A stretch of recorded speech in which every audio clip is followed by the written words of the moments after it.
Oh, hello. How are you, TJ? Just us by the look of it. Oh, Oh, there you go. No idea.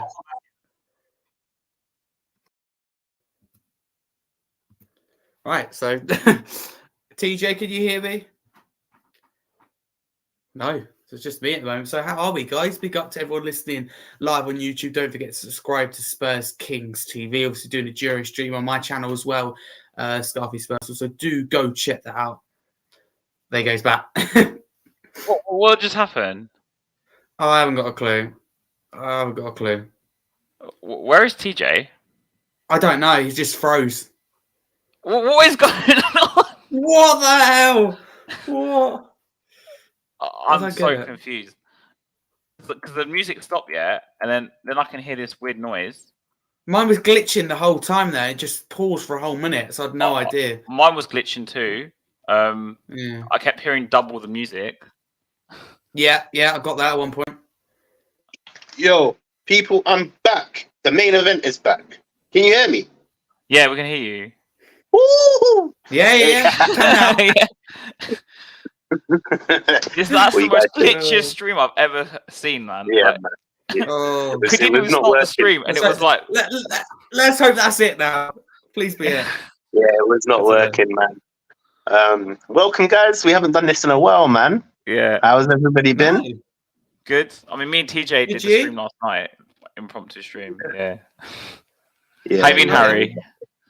Happy feet, Harry. How you been? Very good. Thank you. Yeah, all good. Thank you. It's nice to be back. Talking some. Yeah, you know that's your new nickname. I named you. Your nickname is Happy Feet Harry. What's my new name? Happy Feet Harry. Feet Harry. That's an interesting name. Happy Harry. Come on, man. Could be worse, couldn't it? Happy Harry, man. Yeah, no, 100%. I'm not going to complain. I've been called worse, so I'm not going to complain. No, it's not even a rude thing. I generally, it's just your dynamic. You're always happy about when that. we see you, so yeah. You got to be positive. Absolutely. Thank you. Yeah. So what's our first topic, innit? I think we have to talk about Palace first. It gets interesting. Yeah. Mm. So Harry, Mr. Happy Feet Harry, your thoughts on Palace? Not gonna be so happy here. Palace for me, that first half was disappointing. There you go, don't live up to my name. We struggled to break Palace down. It felt for me like a similar story to the one we saw against Wolves, and we all know how that ended. But second half, we moved the ball quicker, which is really important. And I looked at us against Palace and went, do you know what? There is a way through. We're going to score eventually. Whereas I don't know about you guys, but the Wolves game, I looked at us and went, we're not going to score. So that for me was the main difference. Once we got that goal, wow, a lot changed. Palace were rattled. The game plan was gone out the window. As I said, we moved the ball quicker and we just caused lots of problems. Werner's movement was a problem. Johnson added that energy. So really, once we got that goal, we were only ever going to go on and win it because Palace, they only had the team on the pitch to defend. Especially when we got that second goal 2-1, the game was done really for Palace and they needed a miracle to get anything out of the game. So, very happy with the win, but there's so much room for improvement. Okay, TJ? Yeah. No, just before you hear my thoughts on it, why do you think we started off so poorly first half? Is there any particular reason? Is there a problem, do you think? I'd absolutely love to answer your question, but how many times have we sat here and gone over the last few years? We haven't started this game well. We haven't ended this game well. For me, it's more of a mentality thing. I think we come out thinking, it's going to be fairly easy, and then reality kicks in. I don't necessarily think we were poor in that first half. We just lacked, again, that energy. We were moving the ball too slowly. Whereas it almost feels like second half common sense kicks into. But don't you think... quickly. But Harry, don't you think it's like a carbon copy of Conte then? Because Conte, the first half, were rubbish, and the second half they would come out and do the same thing. For me, as I said, that's why I think it's a mentality thing. Because I think it's been an issue in the last few years. But then it's a mentality thing. It's either going to blame the managers because we've had how many different managers? You're saying over the years we've had 3 or 4 managers. Yeah. Or you're blaming the players because the players. Yeah, I think they need a half-time team talk. And Conte, for me, they just needed that someone to shout at them at half-time to get the guy. I don't know quite what it is. We can't blame the players either because this is a different group of players that's gone through a rebuild with players coming in and out. But yeah, Palace, you come at that second half and it felt like a different team. It didn't though against Wolves. So it's strange. You see it with some teams. There's quite a few teams in the league you go, a lot better after the break. That's normal. But I think us is a real extreme in terms of where we do you think still concentration though, Harry? Because I'm of the opinion that Spurs, the biggest Achilles heel for us is our players just don't concentrate. Like the whole game, absolutely. they switch off. There's some need to switch off. 100%. And again, we said this so many recent years. I think concentration is a big thing. But what I worry about is Villa Park, which we'll get onto this weekend. If we start like that, the game will be done at half time, and that is the issue. And I seriously mean that. We risk, and there's a few games like this. I think we host both Arsenal and Man City. We go to St James's Park. In terms of if you don't get those first 20, 25 minutes right, then the game could be done. We saw last season, a completely different Tottenham, but under Stellini, for example, and Mason, that period of the season against Newcastle, that game was done in 18, 19 minutes because we didn't turn up. That game was completely done. Anfield, pulled it back, but in reality it was a similar story. After the first few minutes, we just got blown away. There was no concentration there. We just simply went up for the fight. So we have to start quick. Villa will be up for it. It'll mean a lot to them, obviously, being in this top for us. You see, with this mentality thing that you mentioned, before I say my thoughts on it, I beg to differ. I don't think it's a mentality thing, because if you actually come down to the players out on the pitch, we've got basically a fresh new 11, apart from 2 to 3 or 4 players that were within Tottenham's squad for the last 3 to 4 years, right? So I can't really base it on mentality, but what I can say is the comment that has actually jumped up. Stay humble. City struggles against a low block, so we will struggle against Palace. Their low block was really frustrating, to be totally honest with you, and this is just my opinion in it. I do believe we have to obviously improve massively within first half, because it's been a concerning matter for a long period of how we've been playing. And it's not just Crystal Palace. It's so many games we start rubbish first half, So more or less, I generally believe that, again, the players are learning, adapting, and I do also believe our manager is learning and adapting. I'm not gonna sit here and say, Ange got everything right, because there's certain things that he got wrong, and I can obviously criticize certain aspects of the game. What I do have to say, we did get the job done, but it seems to me that, again, you can correct me if you agree on this or you disagree on this, but our tactics seem to not work. And again, City's a different team. This is why I wanted to mention Stay Humble's comments. City's a different team. They have been through the system for a long time under Pep, innit? We seem to struggle so badly against low blocks, and that's not even just low blocks itself. We don't create clear-cut chances and scoring opportunities. I'm just basically talking about first half, right? And it's a concerning matter in terms of us going forward. If our tactic don't allow us to create open chances and get us in the final third and actually bury our chances that we get, the little chances we do create, we have to start burying them, right? I base that down to a tactic. I think it's a tactical issue, but you can disagree with me if you want to. I'm not saying what Ange's doing is wrong. I'm saying maybe it's a case of Ange is still learning his best team, and the players are still learning his tactic, and the players are learning what it's to be, what it's like to play under Ange.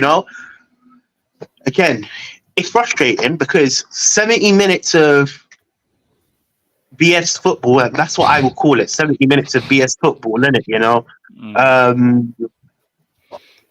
It does frustrate you, especially when you do hear the comments in terms of Ange. It's who we are. We want to play attacking and all of this, and you can't break down a defensive. But TJ, do you think? I know if it's on topic or off topic. Do you think we play reckless football? Because I think we play reckless. I totally agree with that statement. In as much as it might seem negative, when you it's Darren again. Yeah, No, when no, he no. uses I've always reckless football. after No, seeing no. this for 15 I'm games. gonna. Yeah, I agree. I agree with what he. Technically, the term reckless can be in a negative connotation, and don't get me wrong. I'm not. I'm not going to sit here and say that Ange is not reckless. He is 110%. We play a high line. We leave Yeah. two people back. It's reckless.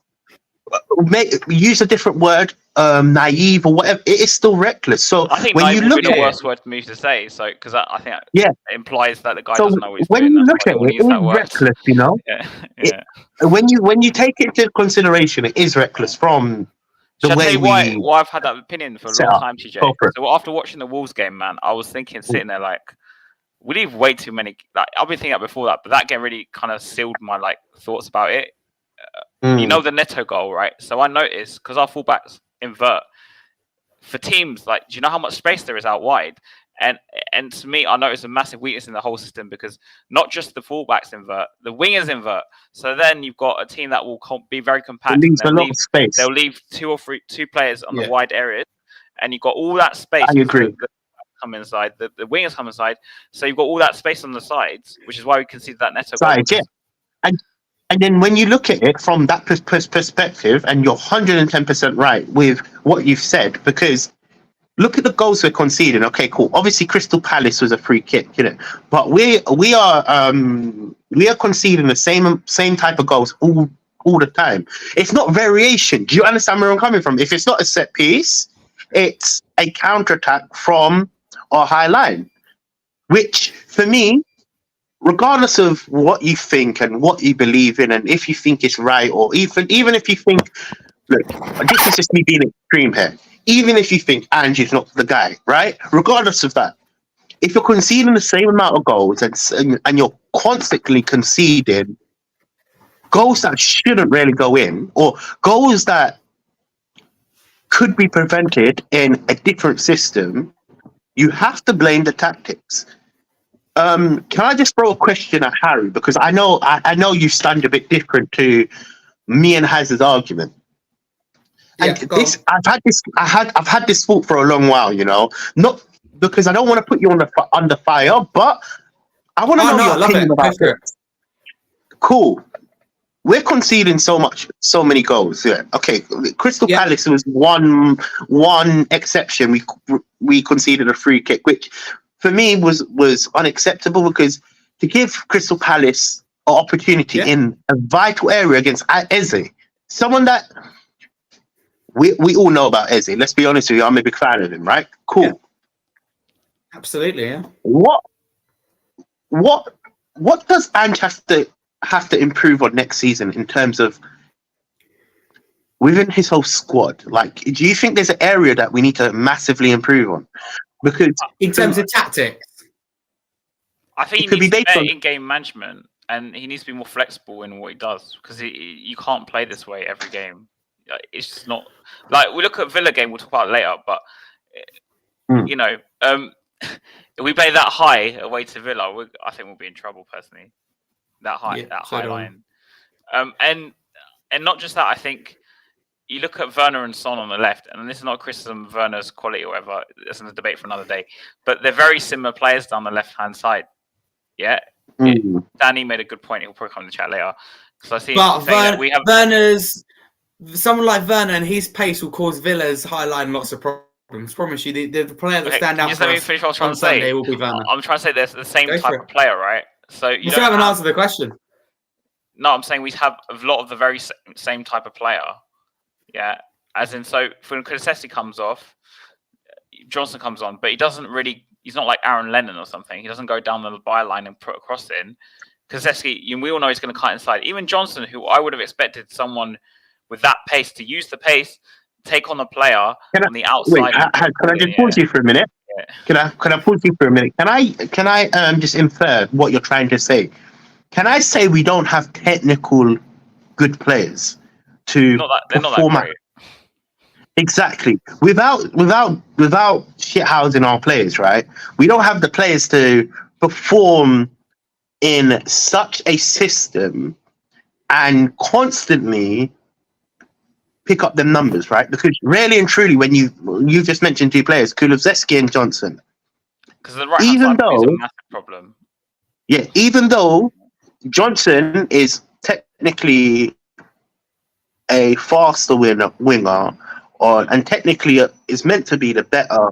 Well, in my opinion, okay, maybe not, but let me just say it now. I don't really believe what I'm saying, but even though Johnson is meant to be technically better than Kulusevski, it's quite similar because the quality of both of them players is not.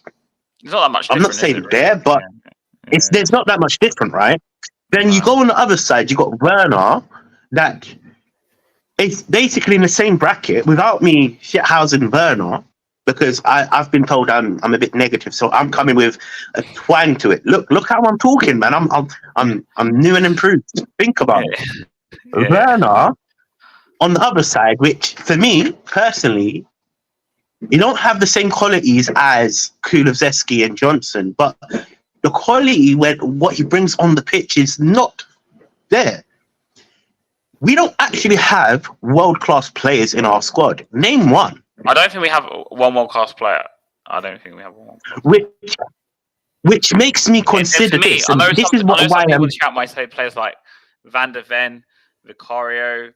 I don't know. They're not world-class yet. Son. Even Son for me is a world-class finish. Very different. Yeah. We were talking elite players. We're talking players like De Bruyne, Holland. Even at Liverpool, you probably have a few there. Alisson, Van Dijk. But let me finish. There's a very big difference signing players who could. The question was for me, not you. Like the question wasn't for you. Let me finish. It's a very big difference signing players who might become world class in 2-3 years. Who might. They might not. There's no guarantee, right? Or signing someone who's going to come in. You know, this guy's going to step on the pitch and score 40 goals a season. We let our one world class player go to Bayern Munich. And is that okay? Cool, Harry. Obviously, you disagree with what Haz is saying. Yeah, massively, and you probably will disagree with what I'm saying. Probably. Now, isn't that when I say this? Look, just hear me out. Isn't that a problem that we don't have any world-class players right now? Yeah, maybe Van der Ven, maybe Maddison, maybe all of these players could be. I'm not saying that. I'm not saying they're not going to be. I don't know. I love Maddison yet, but I think he's on the age where he's not going to get that much better at this point. He's going to be a good player, but he's not going to be De Bruyne. Is that the problem we're facing? The fact that we don't have any good. Go for me, thank you. For me, TJ, I think that I'm going to be honest. I don't think at this moment in time we have any world-class players. I think we have players that could be and will be world-class players. Do I think that's a problem? Absolutely not, because the team that has been built for Ange in 2 windows, you can't expect to sit here and go, we should have 4 or 5 world-class players. Whether they were signed for previous managers or not, again, that's a discussion big up for another day. But ultimately, you know, for what Pep Guardiola has got and what for Jurgen Klopp's got, etc., it takes several windows to build and to get the team that he really wants. So for me, the players have been bought for Ange. I look at this team and go, this team is capable of finishing inside the top 4. It's capable of going to Villa Park and win. But I think, going back to what your question you put to me, TJ, which I didn't get around to answering earlier, is that the tactics play a big part in it. In terms of the way we play, the risk we take with the inverted fullbacks and the high line, that's going to lead goals. Whether it allows you to score goals or not, for me, it really depends on the opponent, but it's a massive risk defensively. And it's had its ups and downs, because you look at that Chelsea game and go, we lost 4-1. But on another day, perhaps if Dyer's goal could have stood, it could have been a different game. So it's all about those risks. And I don't necessarily mind that. But for me, against Wolves, you know, we're not taking that risk and we don't even look exciting. But with the world-class players, I don't think it's an issue. But even for me, like with the risk thing, okay, it's all well and good taking risks. I read that under Harry Redknapp, we used to take lots of risks. It was a very open team. But the difference is Redknapp at least had some sort of structure where you kind of believed in, like, it wasn't kind of out. I don't know how to explain it. He was a more experienced manager, don't forget, by the way, in the Premier League at this point. So, but it wasn't completely out there. Like, I feel like Ange is like all out attack. It's like, you know, on FIFA, you press, was it all out attack? It's like that. And then I think the system for me would benefit for having traditional wingers. That's my. No, I believe. Look, yeah. I agree with what you're saying, Haz. I'm totally on board with what you're saying. I believe, again, a bit what Harry said. It's too soon to obviously. Yeah, I know. I'm not saying much from Ange, Yeah. But then on the flip side, I have to expect a lot from Ange because the standard from, and I know what Harry's going to say, and he said this multiple streams. It's a fresh manager. We have to think ahead instead of the past. I agree with most of. I'm split down the middle due to the fact. Look, this is crazy now. Look, because I'm thinking logically, and I'm being one of these Sky Sports pundits. Sky Sports, come hire me, bro. Soccer Saturday. Yeah, cool. Soccer Saturday. Yeah, cool.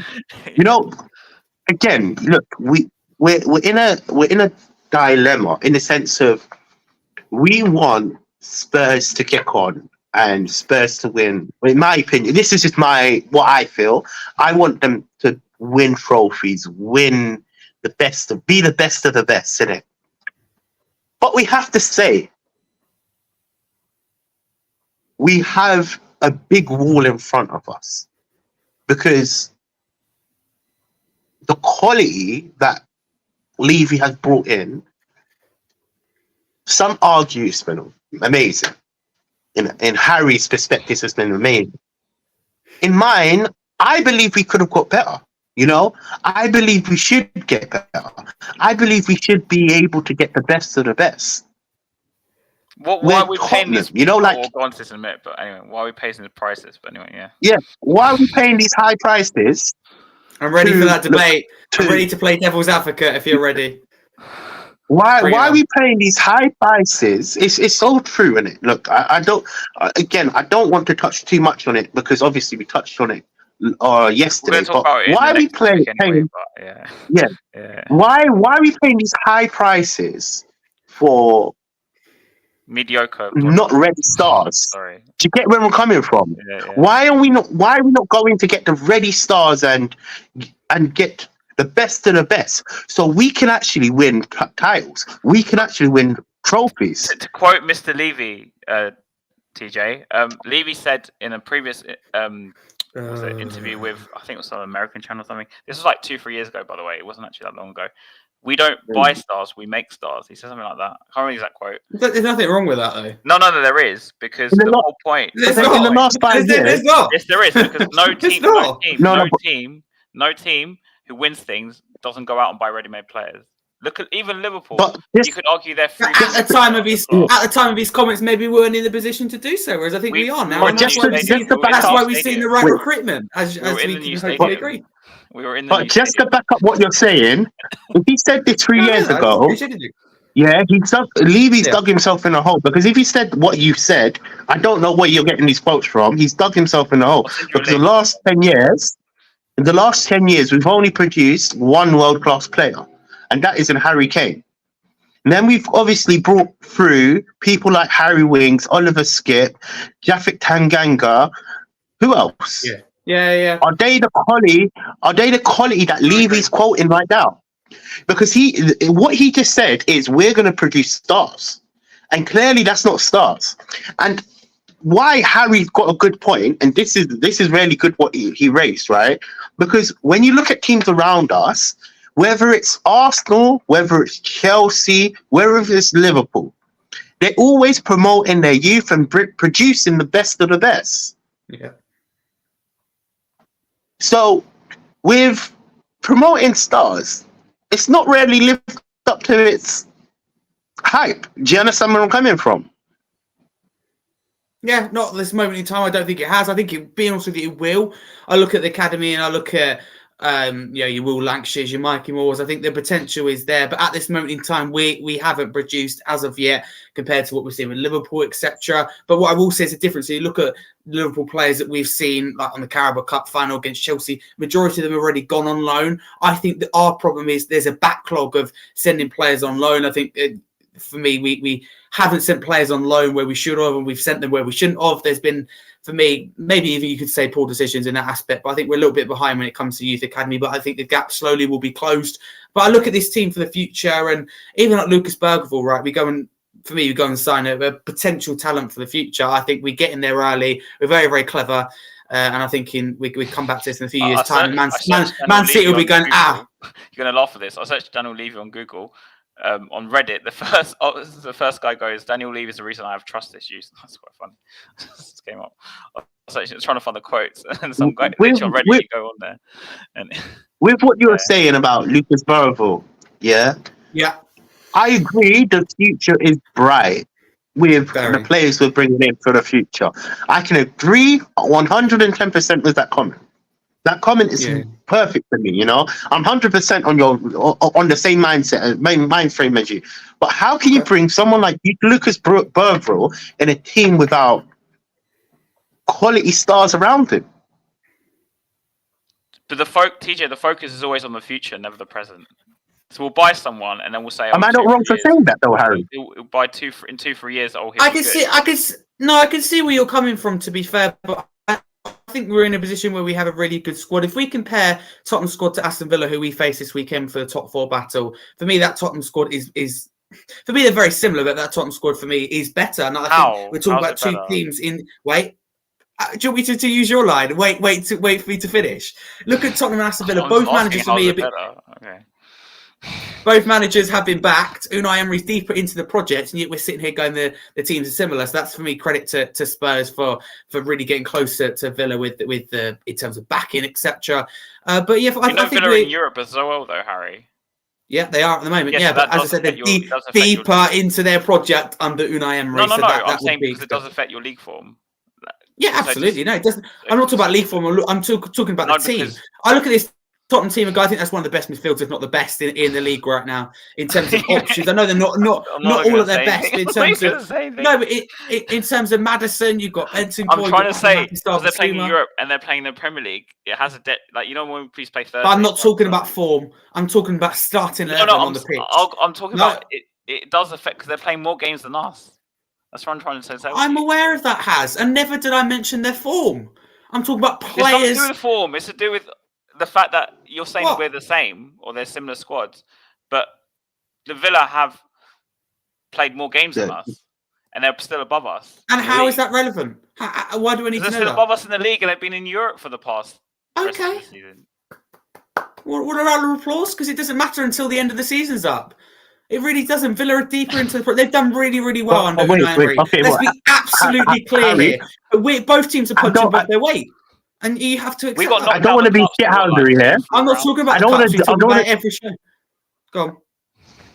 But I don't want to be shithousery here, innit? Because I've been pretty calm today. It's me that's. But has a point. You know why? Because what if they win a trophy and Tottenham don't? Does that matter? Does that matter to you? No, absolutely not. Because as I said, they're deeper into their project. So that for me doesn't mean anything. But again, you live this kind of mindset. Your problem is you compare us to a load of different teams, and you're constantly driven by comparing to the Aston Villas, the Manchester Cities. Start focusing on Tottenham Hotspur Football Club and start giving credit where credit is due. We're doing well. We're punching above our weight. Stop trying to compare. 2-3 weeks ago. Yeah, I did, but you're worried about world-class players in the City. What is this going on? What about Plymouth? Why do you put Plymouth into They're in like League 2. You said you compared us to Plymouth. You go, we could be like Plymouth. I never said Plymouth. You did say When? This is like 2 weeks ago. You go, we should be grateful. We could be like Plymouth. I can't comment on something. I can't comment on something I don't recall. About defenders. I can't about defenders. I can't recall saying that. I think we're doing very well. But it's not even to do with the trophy. I'm just saying Villa are above us, and they played more games than us. They're deeper into the competitions than us, so they must be better than us. This is their they first must be better game. than us because they played more games. They're still above us. The first hard game was Wednesday night, though, has against Ajax, but they've done well juggling with a lot of fixtures. They've done well. That has nothing to do with us and our performance, our manager, but our you team. said Spurs and Villa are very similar. They're not. Villa are better than us because they played more games and they're still above us in the league. Villa and Spurs are different. Have it that way. But they're funny enough. They're both in the top four battle. And funny enough, both managers are overachieving. And funny enough, they're both still in the top four contention. And funny enough, both teams have been backed. Wait. Okay, cool. When you say we're both managers are overachieving, I can accept Villa's, but what about Tottenham's manager? Well, if we don't get top four, this argument. I know what you're going to say. If we don't get top four, is it failure? Absolutely not. Because it's the first 10 games. I haven't finished. I was gonna say, all of our expectations, myself included, at the start of the season, were below where we were now at the time of having lost Harry Kane. So for me, we massively overachieved and just come in, completely transformed the way we played in the last few years under negative defensive-minded managers. We've completely restructured the team players going in and out the club, left, right, and centre. We've dramatically improved, and you only need half a brain cell to say that. I'm all for other people's opinions, but if you think that we're underachieving or not, or you can't see that we're punching above our weight or that we've done really well compared to where our expectations were at the start of the season, then you've got a problem. But we're not because punching we're above doing our exceptionally weight, well. We are punching above our weight. Really not. Why? Give me one reason why we're not. Because United are a mess. Man United are a mess. Oh, yeah. Here goes the comparison thing again. Because you can't. Because United aren't doing well. We're above United. Because they're not doing well. We're just. Okay. But then look. But with I get. We can't control let me be the middleman here. We only control what we can do, and we're doing well. And let me be the middleman. So, Harry, statistically speaking, after the first 10 games, only like 1 or 2 teams have finished out the top 4 with our. Okay. So if let me be the middleman here. I get where Harry's coming from. Crying about the injuries, so you can't have it both ways. I wasn't crying about the injuries. You were crying about the injuries. On and on. Yes, everyone went on. I was like crying about the injuries. And we weren't the only team. But yeah, in terms of where we were. Where are you getting this from? I'm so confused. No, but let's be very clear. We're still, for me, punching above our weight and where we should be. And if we finish sixth, then where was I crying about the injuries? I'm trying to understand what you were saying. We went on, and every week we discuss on this show, we go, are we not winning because of the injuries? Oh, poor Tottenham, look at the injuries. And you can't sit here and go, you we didn't say we weren't winning because of the injuries. We were saying the players that came in for the injured players weren't good. It wouldn't be a failure. Am I disappointed we lost to Wolves? Yes, but we responded with a win against Crystal Palace. All right, cool. I fully back this team to get Champions League football, and I fully back us in those difficult fixtures. Because I support my team. Let's just flip the script here quickly. Because we've gone about 25 minutes on this one topic, innit? I did want to flip the script for this last bit of even hotter stuff, basically. Yeah. The hotter stuff, innit? Look, it's gonna get hot, innit? You know what I'm saying? This was lemon herb. Now we're going medium hot. Yeah, because I haven't said too much because I'm leaving all my energy for the next topic. I know what I'm saying. Coming next anyway. So I'm in for a battering next. I get the feeling. Look. So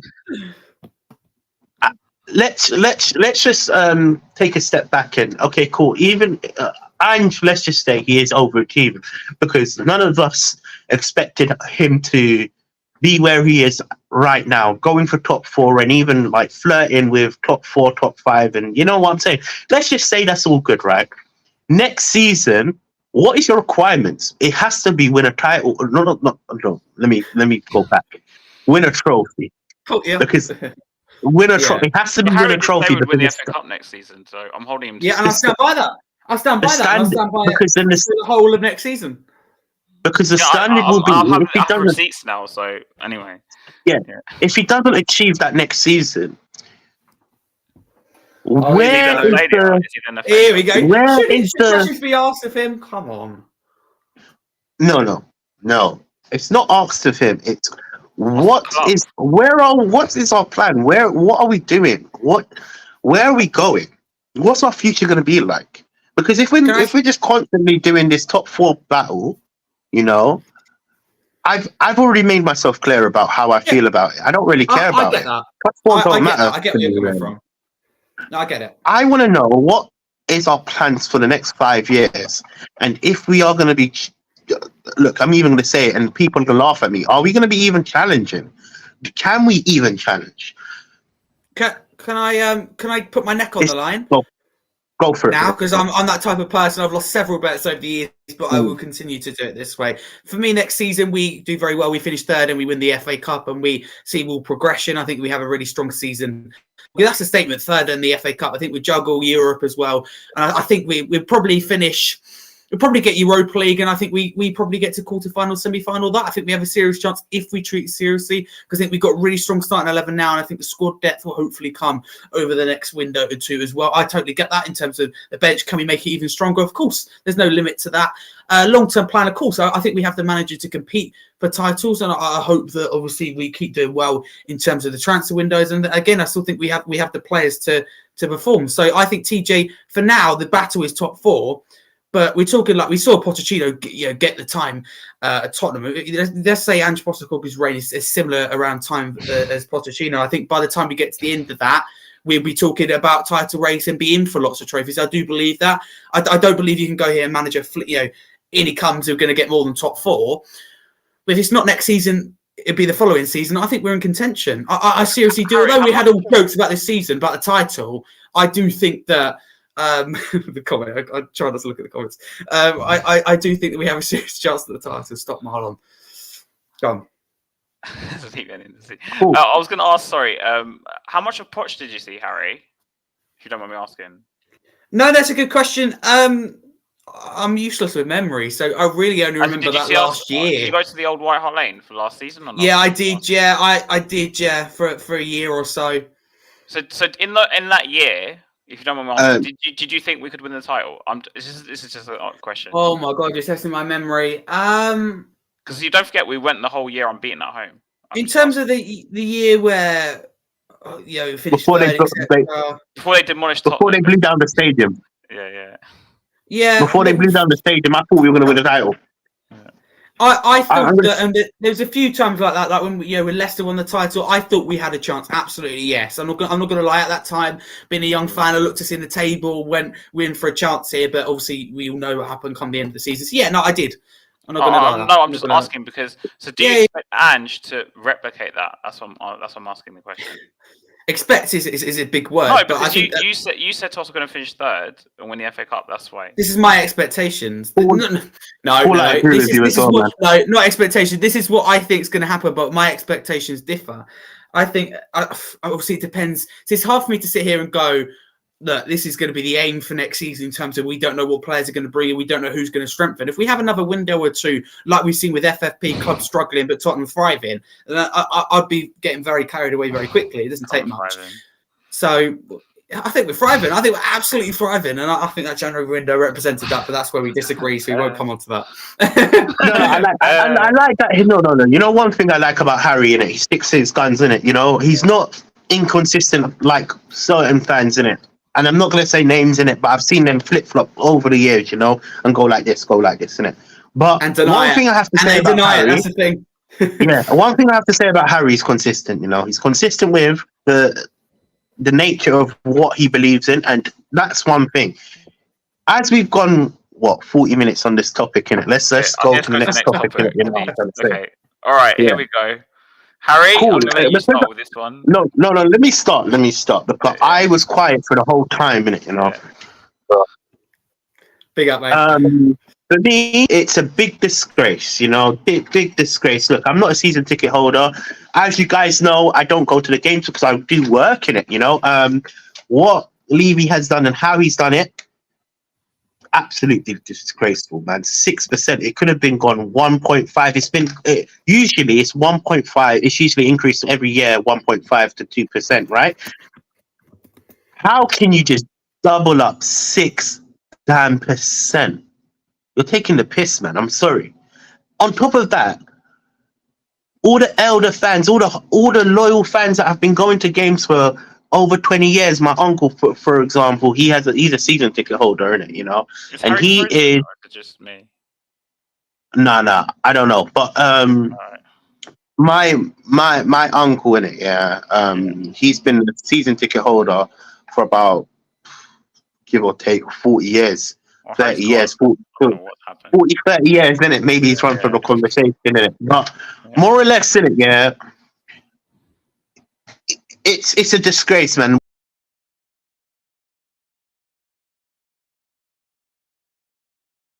Levy has blocked us off.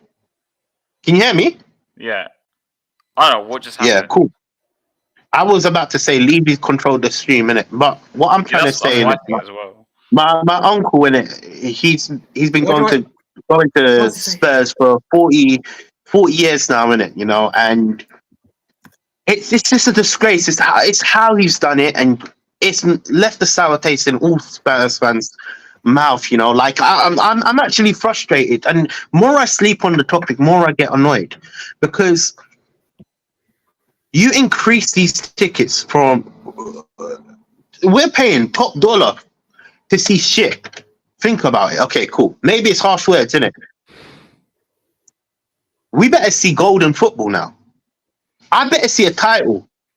Because for me, it's not acceptable with the crisis that's happening. Cost of living. I went to Sainsbury's the other day and I couldn't even fucking buy a sandwich. Well, I could, but I had to put one down, innit? Yeah, yeah. I had to put one down. It was too expensive. Yeah. I saw the price. I was like, damn. So for me, I'm just disappointed with how Levy has moved about this whole situation. I don't know about you guys because you guys are season ticket holders, so it's going to affect you. Yeah. And I'm just going to leave. I'm going to leave with another question. What do you expect from Tottenham now? Because obviously the standards have to be risen. You know. Well, for me, I spoke about this last night. I'm expecting to go and buy top dollar players, man. 3 or 4 top players in the summer, because otherwise, you're charging people the highest prices in even one of the highest prices in Europe. I don't know if you guys remember the reel I sent you a lot in the group chat.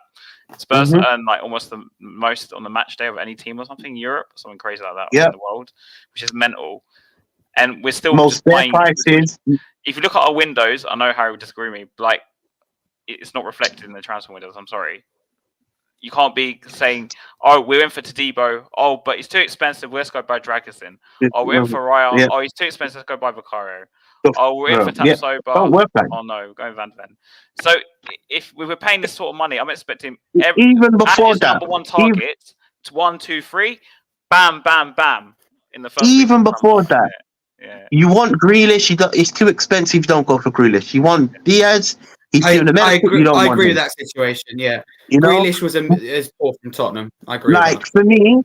for me, we are paying top dollar. Let's be honest here now. You know, it's like to me, TJ. It's like you go to a restaurant, right? Say you go to these fancy restaurants in central London. I mean, I don't go to them a lot anyway. But let's say, for example, I went to one in Mayfair. I went there.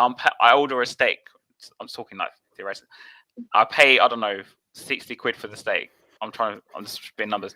And the steak that comes out of that money, the chef delivers to me is like an average steak. I could buy it down Asda. Put that up on the screen. Season tickets. I wish I had control. I'd like to discuss this in a minute. Yeah, cool. Season ticket prices at all clubs are terrible. They're a joke. Yeah. Hours at Fulham are horrific. You need to take a second mortgage now and sell a kidney to get one. And it's so true. Like, let's be honest with you. Look, for me personally, I don't have a season ticket, obviously, because I don't go to that many games. But you know it's going to affect me. The reason being, if I go to the off occasion, it's you people that sell me the ticket. Now you're upping your prices. So now, because you screenshot your season ticket and you send it off if you don't want to go to the game. If you guys have a season ticket, you know what I'm talking about, innit? You know, cool. It's gonna affect me when I want to go to the occasional games. I know I might not go to the games because of my personal issues, which I'd rather make money than lose money. Let's be honest with you here now. It's just upsetting, man. All them fans I saw on X, all them fans that are saying they can't afford a drink in the stadium, they can't even afford a shirt, they can't even afford all of this, and you're going to raise it 6%.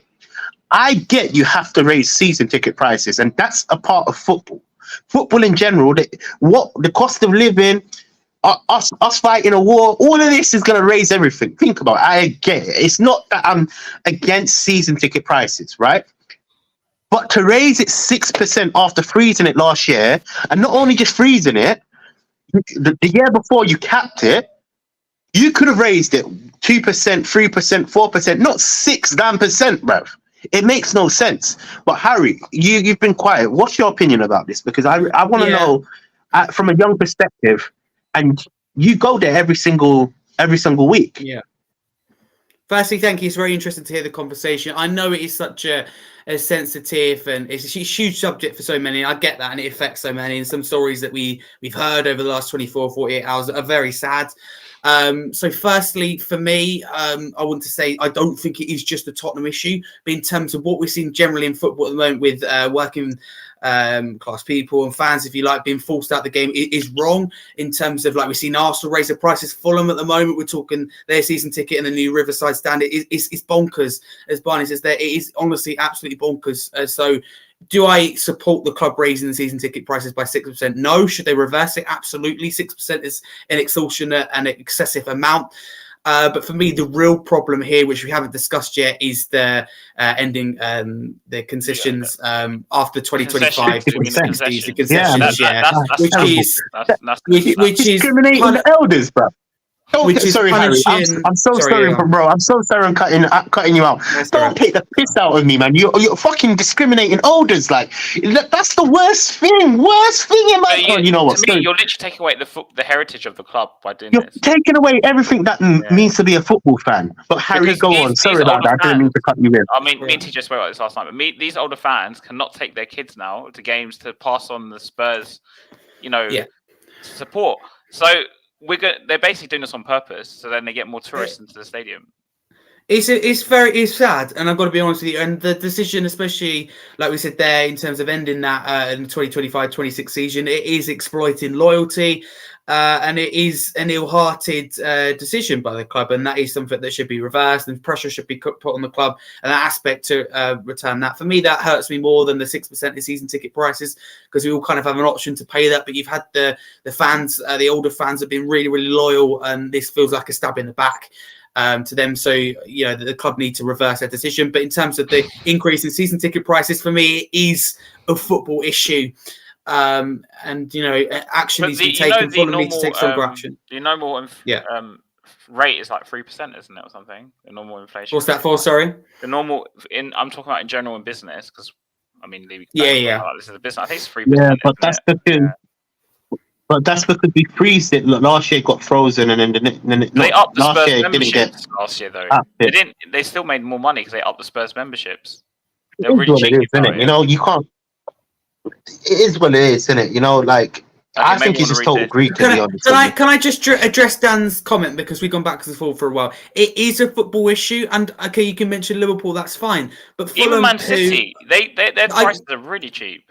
I know, I get that, but I think, being honest with you, I think it comes with a new stadium. I expected an increase, but I didn't expect it at 6%. If I'm honest with you, I probably expected a 2.5% increase. You had a feeling it was coming after they froze it last year, but I didn't expect a rate of 6%. But for me, it is a football issue. We've seen Arsenal do it, and solidarity, with I don't know if to say this, with Arsenal fans and their supporters' trust, because this is something that Arsenal and Spurs should combine. In Fulham as well, it's a London issue, as Spurs, as Marlon says there. It is a London issue. It's a Premier League issue. It's a football issue. But the problem is, Harry, is that the difference at Arsenal is they dropped 100 mil on Declan Rice.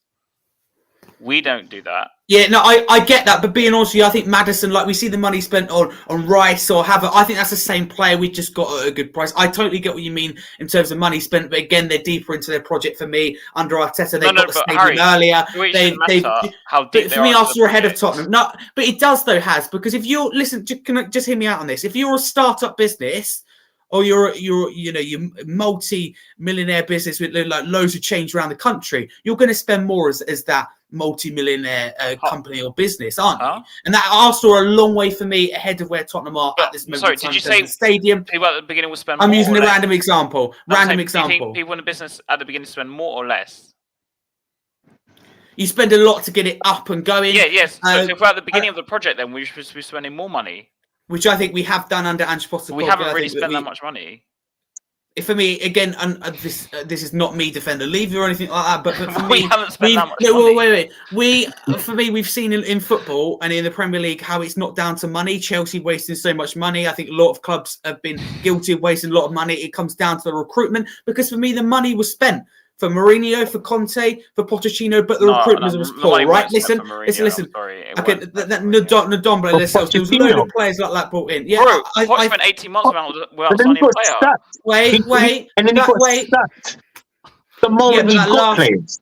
Yeah, that was wrong. But the last season with Pochettino, when Ndombele and Lo Celso come in, that is spending the money, but it's poor recruitment. There's a difference. We're getting the recruitment right now. Investment. No, they're still spending for the me, same. it's not You know, that. the That's 60 not what million on matters. Celso, 60 million on Ndombele. We dropped what 60 They're million on both. Then we dropped what? That's good recruitment. Yes, so you're supporting. Jaron Thank you. Johnson. Thank you. Thank Prices. you. You're supporting my. Harry, it's the same prices. Better recruitment, better players. How money better spent. All right, cool. Argument's sake, what I'm trying to explain to you, Harry, is that you can't say that because if you're telling me now, first of all, a business is spend more at the beginning. Okay. No, I get what you're saying. City did at the beginning. They went ballistic and they bought so many players to fill the slots they needed, and then now they just top up each season. Hold on, guys. Hold on, 1 minute. Go on, I forgot. I'm coming back in it. Hold on, 1 minute. Okay. Oh. I've got two things for me that support my evidence that Daniel Levy has changed at Tottenham, and I'd like to say them and you respond if that's okay, right? First one for me is we pay the money for Van der Ven. I love Van der Ven. I think eventually be worth it, but for me, we overpaid at the time. And the second one is we've got a third strong centre-back in Radu Drogosin, something Levy wouldn't have done in recent years, and me having that 3 strong centre-backs. So those 2 reasons for me are very key why Daniel Levy's changed. 2 things that he wouldn't have done before. I don't think the January window was any different to previous January windows. We've got a lone player, like we've got Danjuma, and we bought 1 player. I'm going to stick my neck on the line again. You're not going to like this, but Werner for me is an absolute no-brainer in the summer. Someone to come off the bench, change your game for that money that is very well scouted by whoever made that decision. He really makes sense for Tottenham, and he's a player that I would sign permanently. Will he be in my starting 11 permanently? Probably not, but he's a player that will dip in and out the team and offers that versatility. Offers goals. Hopefully, we'll offer goals. He's working one of the best one-on-one finishes in the world for me, and Son behind Harry Kane, who's obviously left. And Werner, for me, is very versatile. There's lots of assists, and I think we'll improve. So for me, it's a no-brainer. The thing with Werner, though, Harry, is he's 27, 28, right? Isn't he? So we're banking on him. And this is someone who actually quite likes Werner as a player, by the way. But we're still banking on it's a gamble, basically. We're still banking on him to redeem his form from when he was at Leipzig. Can you just bring that comment up from JJ, because this is something I've continued to say. In January, for me, there was no one better out there than Werner that could have been identified for the system in that period of time. So for that, no. I'm not saying the signing was wrong, but the whole. I do think he's a stopgap, as the comment says. I do think he's a stopgap. I think it could be bought permanently. But that's a typical Levy signing then. We just signed stopgaps. Longley was a stopgap. But stopgaps are important. How many stopgaps do we need to actually buy the player? But a lot of fans, right, and a lot of people who leave Levy out were constantly telling me, "Oh, we've got no one to replace Son." When we bring in someone, they act like a spoiled child. We've what are you talking about? Who did we buy to replace Son? Werner. It makes sense to stop that. What did I destroy? No. Did you just say we bought Werner to replace Son? Is that what I just joined into? No. Stop a minute. Let's be very clear. While Son was away at international duty for Korea Republic at the Asian Games, that is what I'm saying. Werner was there to stop the gap for Son. Man said we replaced. Yeah. For that period of time where Son was away at international duty. How do you know that? What am I hearing? I left you guys 5 minutes. Am I misunderstanding something? Because we can all agree that Werner was brought in to replace Son while he was away at international duty. That was the only reason Werner's here. Then why did we bring him in there for a month? Werner? No. The only reason why Werner's there, let's be honest, isn't it? You were crying that there was no.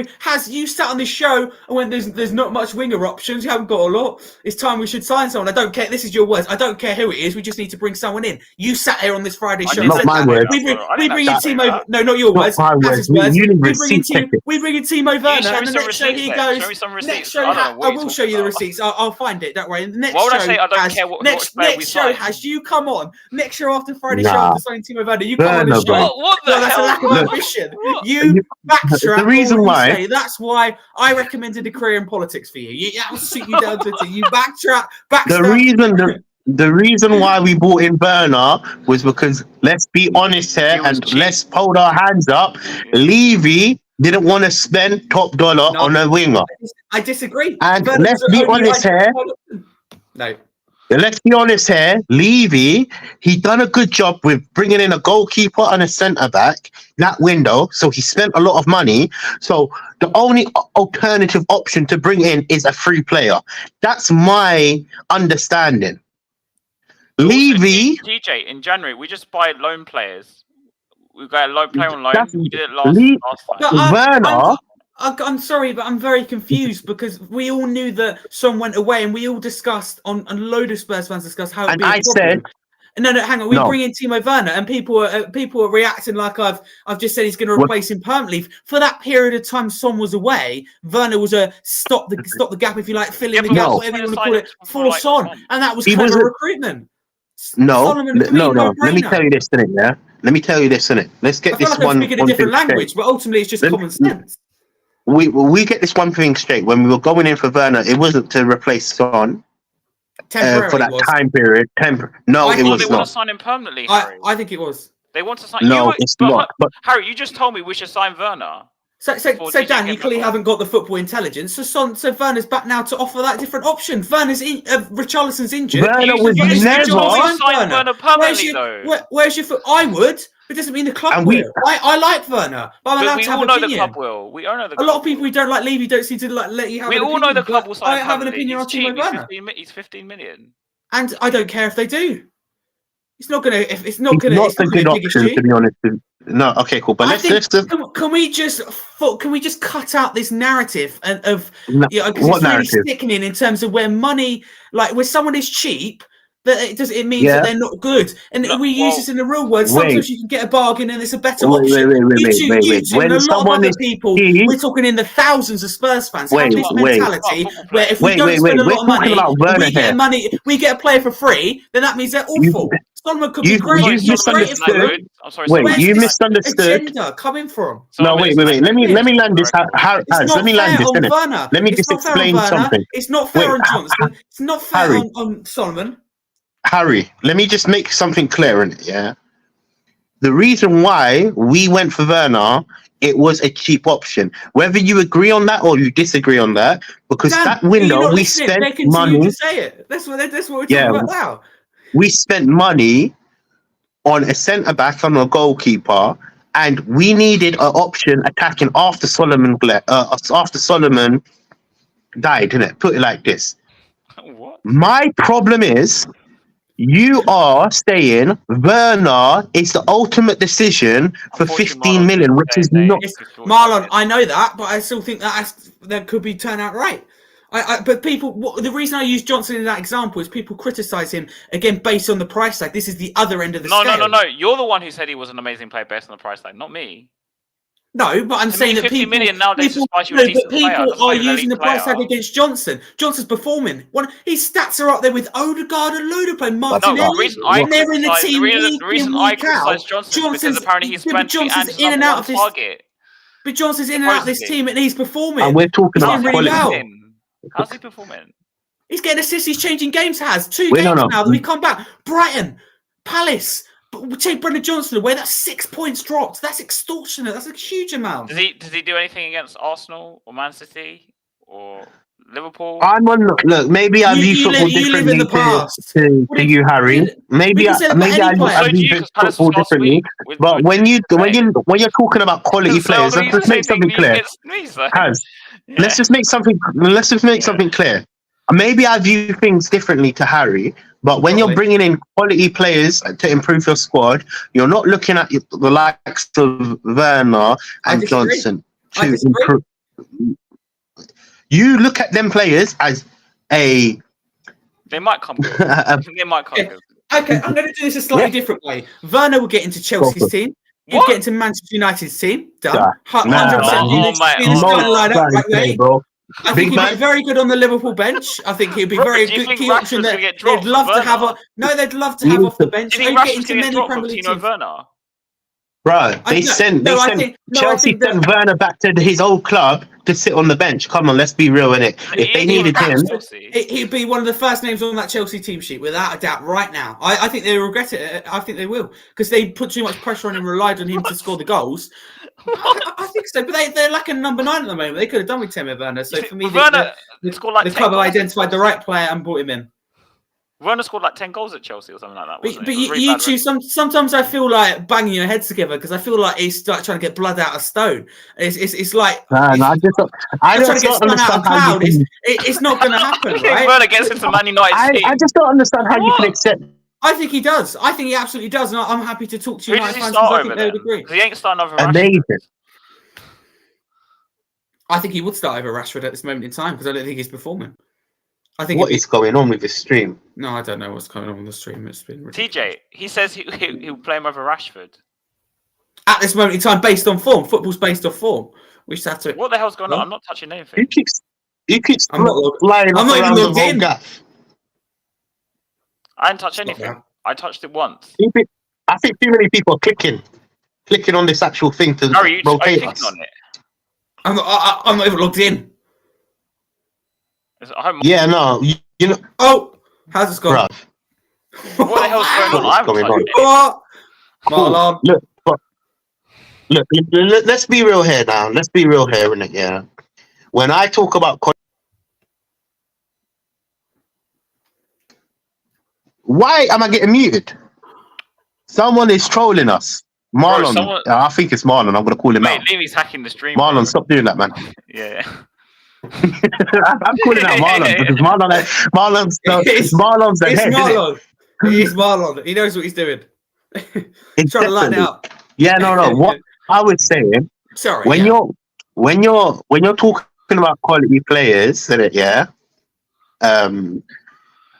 I don't look at Werner as a quality player. Yeah, they might be good at best, but I want the best of the best to play for Tottenham. So for me, even talking about Werner, that's me saying. Mate, Levy's hacked our stream, man. Yeah, that's me saying like, our squad is poor, right? Johnson as well. Yeah. When what is going on, bro? What the hell? Bro, that's a horrible layout. I can't do this stream like this, you know. It's bonkers. Okay, cool. Is it I'm back? not touching anything. Is it so back? you guys know, I'm not touching Cool. anything.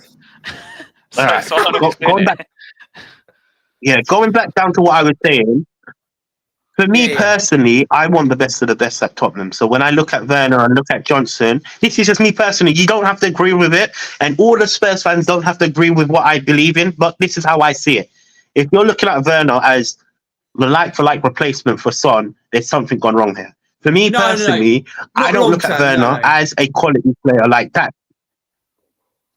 The same with Johnson, for example. I'm only adding him into the list because we're talking about it. Johnson is not the quality that we need. We could get better. For me, in my opinion, he might be okay. Yeah, he might be okay at like, he might be good at average, innit? But he's not where I want us to be. So, look, again, there's a lot for Levy to do. But this is what it comes down to. There's a lot for Levy to do, and until we spend some money, and with what's happened recently, until he pauses and gets his hands in his pocket and splashes the cash and improves our squad to the level that I want to see us compete, because I don't want us to go into next season and rely on Werner. That's not acceptable. And Johnson. I can't see how anybody else.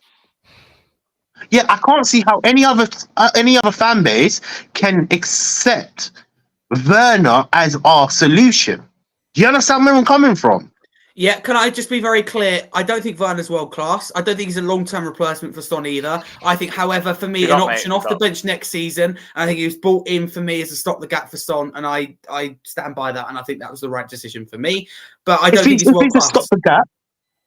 If he's a stop for gap, yeah, cool. With what you're saying, if we do go sign him, what does that say about Levy as a director? It says to me that it worked out. Can I just bring up this comment from Dan? They expect I would, and it's an opinion. I would buy Werner at the end of the season as an option to come off the bench next season, on top of someone like Pedro Neto. For me, this summer, Neto, Werner are players that I would look to bring in to strengthen wide areas. I think it's a very, very key part in Andrew's system. I know we don't see eye to eye, Dan, in many things at all, but I would sign Timo Werner at the end of the season. It's just an opinion. I'm not trolling. I'm being dead serious. I come in here early a few weeks ago and had a joke about Werner being signed permanently, but I'm dead serious. I think it'd be the right option to come off the bench. Cool. That's your stance on it. You know, and we can't really discredit. I'm being dead honest. That's the whole point of football. Yeah, that's the whole point of football. Having these football conversations, because these conversations can Dan get can't a bit accept iffy another and opinion. tough, innit? So And that's the I mentality. know you can. You wouldn't go and get someone better. Look, again, I personally, Dan, I'm on the same boat as you in a sense of like, I'm not saying I want better in it. I disagree with Harry, but I can't really go against what his core beliefs are in it. You know, hopefully your plan works out, Harry, and hopefully I'm wrong, because I'd rather be wrong than right. You know what I'm trying to say? and some So things I'd much like to be. for high There's a lot of, standards manager of the year, and a goalkeeper of the year, Vicario. The cheap option. Stop looking stupid. You know who you are. Oh, let me tell you this, innit? Yeah, I'm going to tell you something as well. Yeah, I will tell you something about that goalkeeper of the year. With Ange's tactics, he's now made to have. He's made to be put in a situation where he has to save more shots, because the high line concedes a lot of shots, and it's about protecting your team. So this is how I fear it. Again, everybody can have their opinions about it. I just see it like this. Would you agree with me, TJ? Sorry to interrupt, but just what I think of it. Would Go you for it, bro. would you agree with me in terms of, because I feel strong. I think that the way we play with the high line and the fullbacks in games that don't benefit us, like Wolves, Palace, etc. Mhm. Do you think we shoot ourselves in the foot? Because I certainly think we do. I agree. Look, I totally agree with what you're saying. We do definitely shoot ourselves in the foot, because with the tactics that are on display currently, it causes us so much problems, and we can't keep no clean sheets. So you got comments like Vicario goalkeeper of the year. Would Vicario be goalkeeper of the year if he was conceding that many chances? Maybe not. But don't get me wrong. I'm not gonna just slander it like that. I'm gonna say Angie's still building something, and you know, this is where I agree with you, Harry, and I can actually sit down and actually have a conversation about this. Because what is going on, man? Stop doing this. I don't like that zoomed in one. Okay, cool. I'm back. Yeah, cool. Just so Marlon knows, I didn't touch any of the comments. So I don't know why that happened. I just put my camera back on. That's all I pressed. Yeah. Again, I'm not even logged in. Yeah, look, for me, when it comes down to it, the tactics are what matters most. And until Ange, whether you agree with what he's doing or you disagree with him, until he gets that right, we're going to still be conceding these goals. The goals that we concede.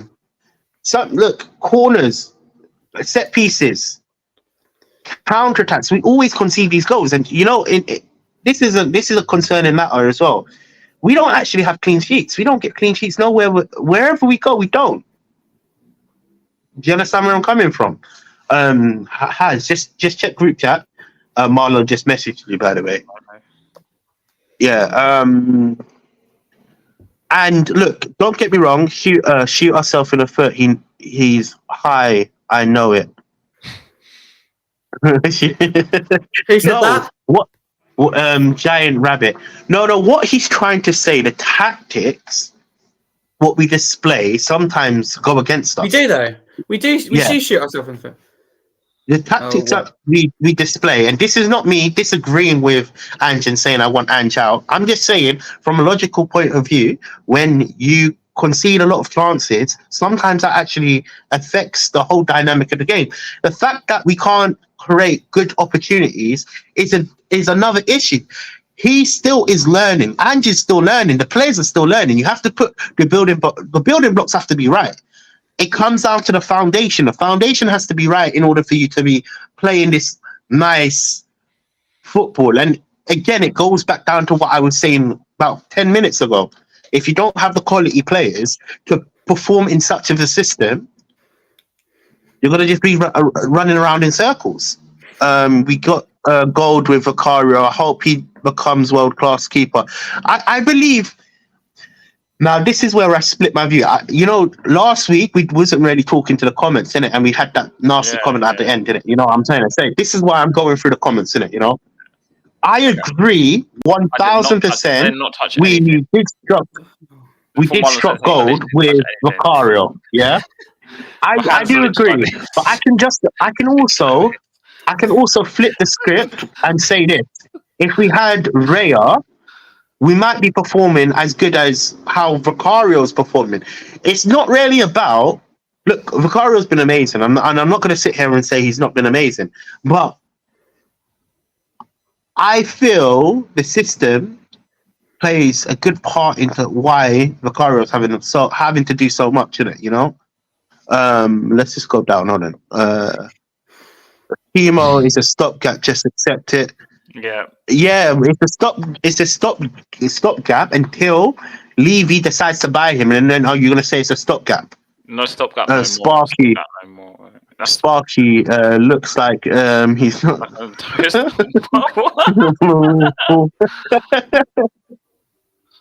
Tells a lot of funny. Okay, cool. What's the next topic anyway? Hopefully, if I click on it, it won't fuck up, but we'll try. I hope not. Oh, come on, not again. Yes! It's like you curse it almost. Past mediocrity is not Ange's problem. Eventually, some of the fans don't want TJ, I'm gonna leave you to go through the journey. I want to click on something to go wrong because apparently it's playing up. Okay, cool. All right, sorry guys, cool. if I'm not clicking on your comment, it's not because I don't want to. It's because I don't want to break the stream. Yeah, that's why. That's why I'm just gonna be clicking down in it. Don't worry, I'll click down in it. We can see your Past comments. mediocrity. It's not Ange's problem. Eventually, some of the fans don't want to go through the journey. You want a title winning in your first season. Never said that, did I? It didn't come out of my mouth, and I generally believe that with what's going on, with how Levy has acted, he's now put more pressure on Ange. Ange now has to perform next season, in my opinion, and I expect not a title, but I expect the best football because Look, myself, I don't really go to the games, innit? As you know.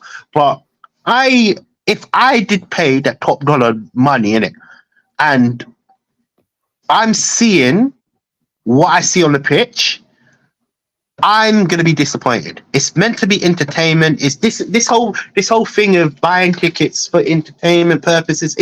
You're meant to be seeing the best of the best football, and if you're not seeing it on the pitch, you have to call it out. Call it out of how it is. So I never said I want a title, but there's a lot of pressure on Ange for next season for him to get a trophy. At least a trophy, yeah. Just a few more comments, and then we can get back onto the next topic. Vicario has been saving the goal. He is goalkeeper of the year. Your argument is stupid, man. It's embarrassing. It's not embarrassing. How is it embarrassing? When you're conceding a lot of chances, of course he's gonna have he to. was gonna make more saves. Look at all of the top goalkeepers, and you're talking about the best goalkeepers in the Premier League right now. Let me just lay something down in it. If the defense was performing, you think we would see the performances that Vicario having? No, because what is going on? Why are you going tiny? Bro, I didn't click anything. I still have no idea what I just shrunk. I love it. Who's goalkeeper of the year? Who is the goalkeeper of the year? Who is the fucking goalkeeper of the year? You both said the same, but Vicario. I don't know what just happened. I'm in disbelief at this point. Daniel Levy is world class. Harry, Larry, whatever. Cool. All right, cool. That's the last comment I'm going to read because I can't lie to you. I can't read all your comments and then not get onto this thing. But thank you for your comments, innit? You know, I really appreciate it. The reason I'm not bringing them up is because I don't want to break the stream, guys. So just saying. Yeah, cool. Let's go on to Villa and Spurs. Yeah, on the game. And who do you think is going to finish top four? Yeah. I've been speaking all that time, so you guys go. Harry, do you want me to go or Harry to go first? I think I honestly don't mind. It's up to you. I'll go first for once because I'm not going to be last. For once. Yeah. So for me, I think we're going to lose this weekend. I think Villa have got a better manager. They've got a better squad. Oh, that's a bold statement. They're at home. I think Emery's a more clever, astute manager. I think Villa. I've been building up to this under like a manager like Emery, who has a history of winning, European trophies as well. And I think they're going to make top four over us. I've been saying this for like a month or two now. I think they'll finish fourth or finish fifth. And I think I'll probably reflect it on the game on Sunday. Yeah, I agree with that. I'll agree with the last bit. Okay, Harry, you can go then and disagree with all my comments, even though you said Villa going to finish above us, but anyway, okay.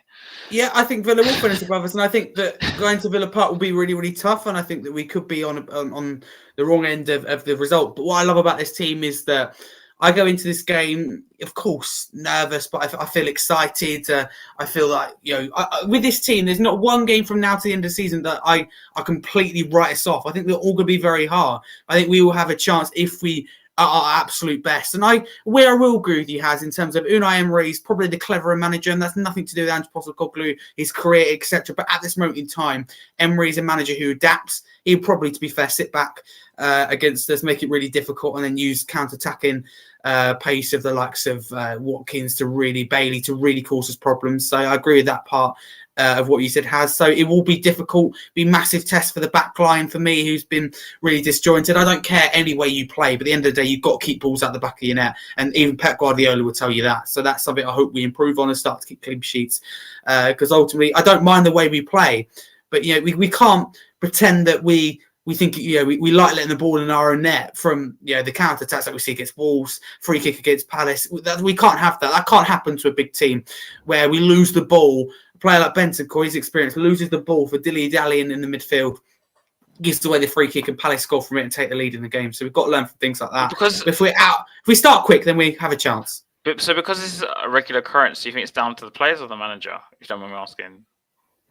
Sorry, say that last bit again. The first bit cut out. You can see these sorts of goals every time. Yeah. It's down to the manager or the players? I love Ange, but it's down to the way we play for me, and it shoots itself. Can I just bring up this comment? Me and Has have a season ticket, so I don't know who you're referring to. Yeah. And I've had one for God knows how long. The only person that don't have a season ticket is myself, innit? But I can't tell you what I do in it for a living, but I can't go to games, innit? Because we know. Without me, listen, you know what? Games don't happen. You know, pussy. Without me, games don't happen. Pussy. Put it like that, innit? Yeah. Let it sink in. Without me, you won't be watching Tottenham play. Yeah, it's true. Like that. He's speaking facts, by the way. It isn't wrong, to be fair. Yeah. To be fair. Yeah, cool. Villa. Is it my turn? Yeah. Yeah. I believe we're gonna lose. I feel like Villa are gonna be too much for us, just because it's at their ground. It's gonna be totally difficult for us to actually break them down. Again, it's gonna come down to a number of things because they will sit back. I do believe they're gonna sit back, and the only problem that we have is the fact that they have some good attackers, good wingers. You got Watkins, Diaby. Diaby's you got player. Even. Is he not playing? No, I'm saying Diaby's a really good player. I'm saying Watkins, Diaby. You got Bailey. Yeah. They've got some. I would easily take Bailey and Diaby in it. Let me be honest with you, in it. Yeah, even Watkins. Absolutely, yeah. I think they're front cool. Than ours, really. But... Yeah, so more or less in it, they've got a good team, a good setup in it. So I have to say it's going to be a difficult game. So this is why I predict 1-0. To be honest with you, 1-0 to them. Villa or Spurs in the top 4. Look, for me, it's going to come down to 2 factors. It's going to come down to the players wanting it more, but the only reason why I'm going to put Tottenham in the mix is because Villa have more games than us, So it should kind of play in our favour. But the problem is we've just been performing so poor, man. It's becoming an issue where 70, 80 minutes of the game is just poor, dragged on. And look, again, you guys are at the stage a minute, so you're watching it in the cold. Oh no, I know it's rubbish. I'm watching it on my TV, and I'm seeing it like, damn, man, let me watch some Netflix or something. That's the luxurious lifestyle I got. It's a weird question to ask you yet, but I thought I'd ask this because you were saying the same things to me last season when we had Conte. Yeah. So has anything really changed then? You're still saying the same shit? Can I be honest with you? I'm more disappointed with Ange. Okay, cool. Let me just make something clear for all the clickers and all the people that it goes in one area and it gets muddled up. And then want to clip us? Yeah. Let me just make something clear in it, yeah. Before I say what I'm going to say next in it. Yeah. This is not me saying I want Levy out. What? What? You already know I want Levy out. What? 1 hour 24, right? Okay. Yeah. Leave it out. No. This is me saying I want Levy out in it. This is not me saying I want Ange out in it, yeah. And this is not me saying I think that he's inexperienced. But I'm at a point where I'm at a point where I'm assessing what I'm seeing on the pitch, and I know you have to give a manager time, and you have to understand that he's new to this whole environment. The pressure that Tottenham brings, man, what is going on? Yeah, the pressure that Tottenham has is different to Celtic and all of the clubs that he's managed before. You know, so for me, I'm at a point where I'm kind of judging: can Ange push the bar and actually improve and adapt to what he has in front of him? And this is not me saying he has the players to do it right now, but TJ using Queen's English as usual. But there's a few question marks which I generally have on Ange, and I hope it kind of like next season it kind of goes away and he actually does adapt. But there's a few things that is really scaring me. You know, because then I would even say flexible. I agree with it, but it needs to be flexible. Yeah. Changes. His in-game management is what's lacking for me. And that's my main issue in it. He needs to tweak his system because it's not going to work. Yeah, against Wolves, you don't play inverted fullbacks because that invites their counter-attack. That's common sense. I'm not saying for him to throw away his whole philosophy. I'm just saying. No, of course not. But you can't it. play the same way in Scotland as you do here, and I think he's trying to do that. Exactly. And even he will know deep down that you can't do that. But what worries me the most, and this is what Harry on Harry's stream, one of the guys asked me. I can't remember his name. Sorry, off the top of my head. I'm not against him, by the way. So Mark, Mark went back and forth for ages. Yeah, and he goes to me, "Do you think Ange will change?" And I go, "No." And the reason I don't think so is mainly I go back to the Chelsea game where we had 9 men and the man was still playing a high line. That's my biggest issue. Yeah. This is why I'm in a weird place because I don't want to throw my bottles out and say, you know what, we need a better manager. But ultimately, if he does this whole same thing next year and he doesn't improve and he doesn't move ahead, and you might say, oh, TJ, you haven't given him no time. Really and truly, it's not even about time. It's about the manager himself and his, what's the word for it? His stubbornness. And I don't like that. I don't want such a manager to manage my club and be stubborn. Do you get where I'm coming from?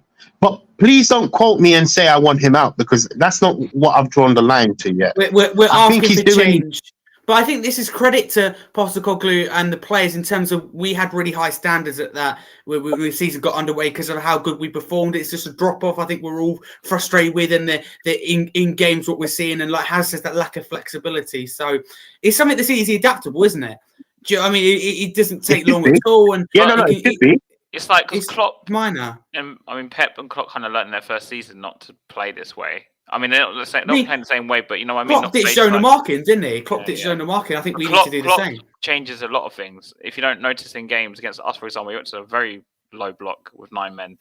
We were against Chelsea, and the guy was like, "Nah, let's play on the halfway line. Let's not keep." But can I say, and as you mentioned it there, and you are right in terms of Unai Emery, he doesn't get the credit. He doesn't get the credit. I think he's a really underrated manager. He's really underrated. He changes his tactics every game for Villa. Like they went to Ajax and they completely changed the way they played, going for the draw, and they got that draw. They changed their way they play depending on what result they want. And they go out there and get it 9 times out of 10. And he's overperformed. Yes, he's been backed for me, but they're still punching above their weight. And they're doing very well. And that's credit to them. And they've been a joy to watch. I don't like them and I hope we beat them. But, you know, if they get top 4, then they absolutely deserve it. And so they've been more consistent than us this season for me. Yeah. No, you're right. You're totally right. This is why I'm here for the ride. I've got my seatbelt on and I'm not throwing my back. But I just want a good, clear vision for where Tottenham's going. Because the problems we've had in the last 10 years, we haven't had a clear plan, a clear strategy to tackle on. And this is where I give credit to Levy. Credit where credit is due. He has shown that he wants to divert to a Brighton model or a youngster profile. And we've seen, like, over the past months, youngsters come in the door and go straight to the academy. And, you know, the future is bright. As much as a lot of negativity that a lot of Spurs fans have, and even myself, innit? The future is bright. But it's just what you do with that future, because you can have a good future, but if you don't put the building blocks in place to enhance that future, we can be sitting here in the next 10 years and doing the same process. This is the problem. I don't know if I mentioned this on, like, before we got Ange or whatever. When we got Ange in, and they talk about projects every single time, right? Under Joel, we had a project. Under AVB, we had a project even. It only lasted 2 years. Under Redknapp, didn't really speak about a project much. I think he was kind of more here now person. But I don't know if they had a project in mind when they had him there. Then they had Poch. He spoke a lot about projects, actually, by the way, if you don't know. It was like 2 or 3. Mm. But what I'm saying is they don't ever put the end point of the project. They don't put like an end goal. Oh, I'll get aim Exactly, is to win that's the the title, problem. for example. Our aim is to win a cup each year or something. Or a cup That's every the couple of years. problem. So That's this the is why problem. people like me have such a mistrust for Levy. Can I ask you a serious question? Yeah. And it is quite hard. How do you think Postecoglou's career at Tottenham will pan out in terms of how long do you reckon he'll be here? Will he end up getting sacked? Will he end up walking? Will he win any trophies? Harry, I will ask both of you. But Harry, before you answer that question, can I add on to that? Don't just don't just answer it like you want Levy out. Generally, justify it. I will even justify why I believe he's going to fail. And honestly, I will go deep into why I believe he's going to fail and what my theory is, because I've seen the past, and you've even been watching this longer than me. So don't just be the logical. No, it's been happening 5 years and it's not working out. So I already know your answer. How long is? So I'm asking this question. Yeah. Well, ultimately, he will last 1 to 2 more years, I think. He might get some players he wants in the summer. Some not. I think we'll probably make top 4, maybe again for a season or 2. But I think ultimately, either he'll be found out because of his football, because it's so open, and I don't think he'll change it, which is why I stand by what I said on Harry's podcast. I just think he's too stubborn. And after the Chelsea game, I'm kind of scarred for believing anything else. Because how with 9 men, why not playing a low block? I just couldn't get my head around it. Sorry. I've never seen a manager in the Premier League ever do that, like ever in my life. And I'm talking, I've been watching football for 20 plus years now. I've never seen a team with 9 men play a higher line than when they had 11. I've never seen that ever in my life, and I don't think most Spurs fans would have seen that. And but to me, although I disagree with it, for me, we kind of stick to principles. Whereas look at this against Wolves and Palace, and there's nothing about us. Do you know what I mean? There's no characteristics, or there's nothing that sticks out about this team. It's like watching Conte's Tottenham, and that's a problem for me. Whereas Chelsea, I don't agree with what we've done. But at least you go, that's Ange Postecoglou's Tottenham. Dare or die. Do you know what I mean? I think, Harry, I think the players they're knackered, mate. The players are knackered. Right, okay. Playing this intensity over a whole season is almost impossible unless you have like 20 to 30 players, or probably 30 players that can come in and put in a shift. I'm talking like 30 like very good players or top quality players. And obviously Ange, like many managers before him, doesn't trust the whole squad, whether we like it or not. There's some players he prefers and some he doesn't. And some players he only puts in certain situations, like, for example, I give Emerson. The guy didn't get a look in when the Porro's fit or Udogi's fit. So, yeah, I don't know what that was. I didn't try to touch anything. No, I think you're out the bottom for some reason. Yeah. So for in my opinion, I don't think in the end he'll succeed. I think either will be because he's very stubborn, like Bielsa, where the football is just way too open and teams will just pick him apart, or I think he'll just over time. I just don't think. I think I just think he'll get sacked. I just don't think he'll because like I said earlier, I asked you and TJ, what's the end point for the project? We never get told. So until I get told, oh, this project, our aim is to win the title in 4 years, for example. I don't know, and then or win a trophy every couple 2-3 years. Then I'll be like on board with it. But yeah, it doesn't seem to happen. So yeah, I see what you mean. Yeah, I get that. So I think Are you gonna throw eventually that question at me? Yeah, TJ. So I have it. I view it a bit differently, to be honest with you. Ultimately, I believe he's going to fail at Tottenham. And this is not me being negative, but the past has shown that. Sorry to say, you might think I'm just being one-minded, but Levy has tendencies to mess everything up, and you can only go basis on the template of all our previous managers have all had problems with Levy. Now, I'm not saying that Levy can change. He probably could change with the right resources. That could obviously back the manager, but that's another deep dive into like what Levy could do to actually help his situation. What the hell? More or less, isn't it? Yeah, I'm just gonna leave it and not talk about it because what happened? the background. It's gone purple. What? What's gone purple? Can you not see the background? It's not purple. No, it's not purple for me though. It's zoomed in. Oh, for me, it's all different colours. Ultimately, there's no cause of action of like where we will be in the next 5 years. And for me personally, we haven't had a plan to actually focus on and like set goals. Like, okay, we're top 4. We've been top 4 for a long while now, and it's not like let's win a title. It was a hard, yeah. So we have in terms of footballing reasons, and football is ultimately about success. And no matter what anybody says, you generally believe that, I believe that trophies is what's considered by everybody as success. So ultimately, I don't think Ange will honestly win any trophies at Tottenham. Now, for me, it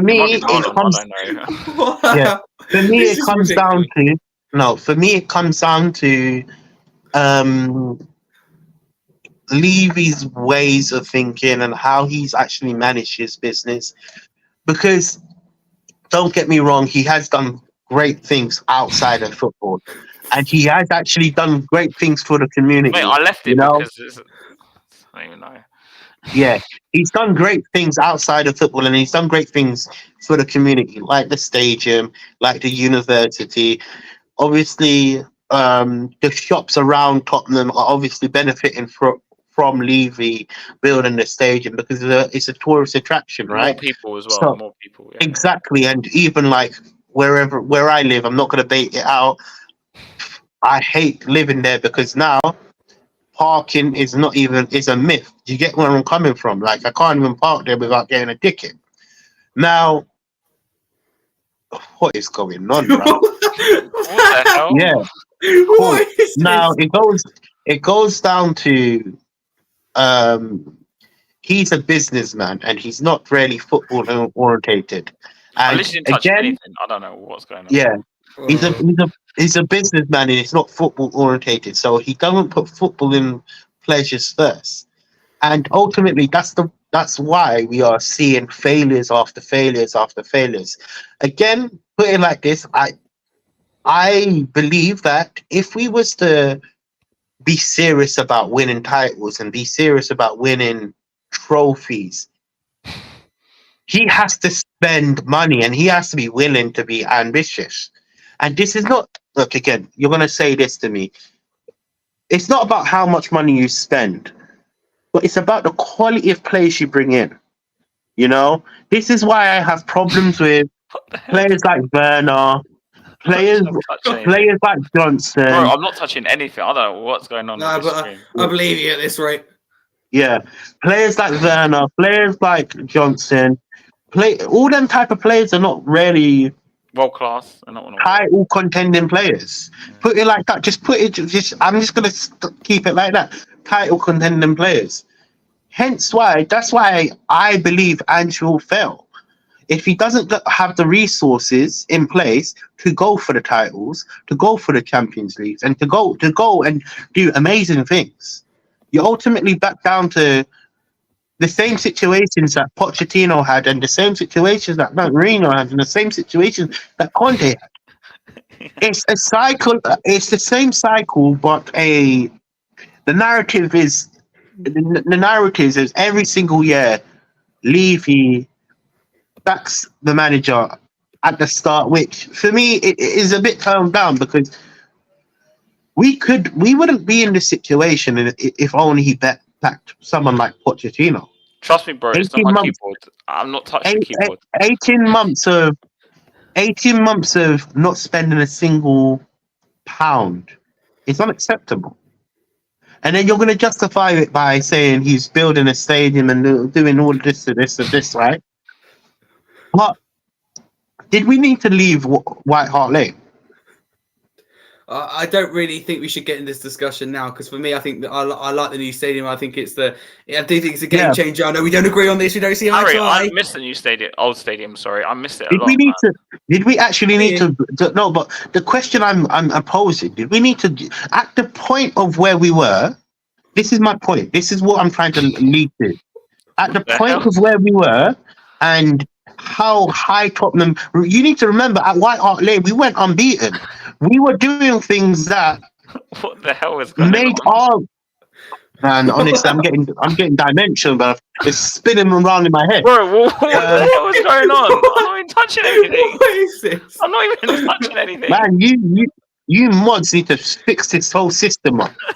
What the hell is going on? But, okay, cool. Listen, that audience that are watching us, sorry, man, we're not doing anything in it. It's just a bug in it, you know. And we can't really control it, you know. It is what it is, isn't it? Yeah. But back to what I was saying. Did we need to leave White Hart? What? What the hell is That's going the on? listen. I can't lie to you. I heard enough in it. That's the end of the stream, guys. Listen, like and subscribe in it, yeah. Bro, what the hell is going on? That's it. Listen, let me be honest with you, yeah. I don't know.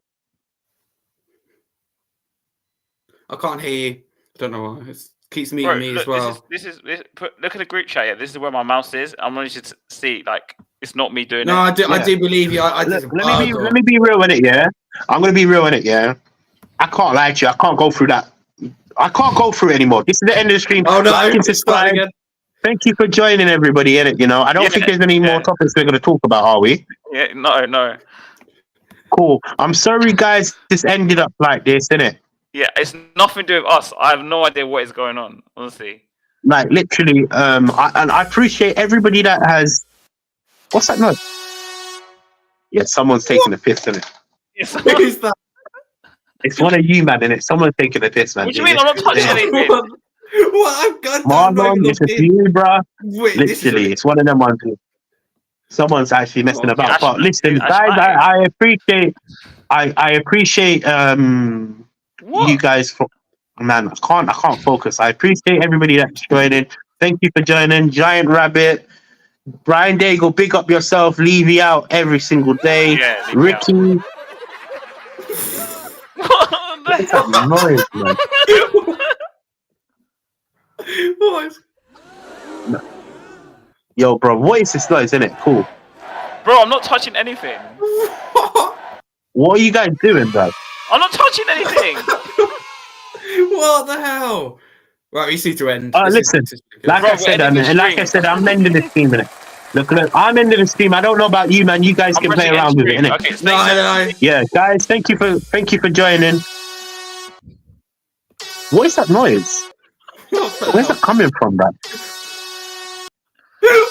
Alright, cool. Listen, let's end the stream, innit? Thank you for joining. Bro, thank you for joining. I'll speak to you guys later, innit? See us next week, innit? Right, cool. Bye.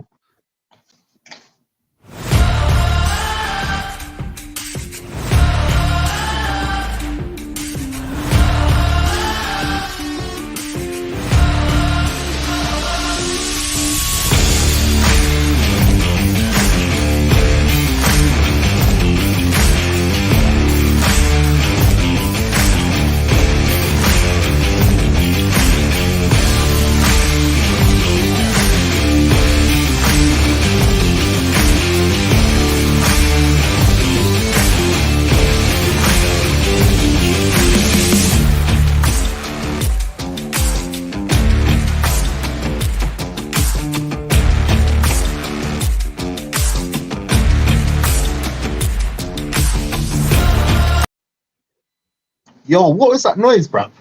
One of you man were messing about, bruv. What? I think we're still. I think we're still recording. No, What do you mean recording? It's still recording. Mine says live and recording still. Why did you press end behind stream? or something? Press end stream again. Let's try again.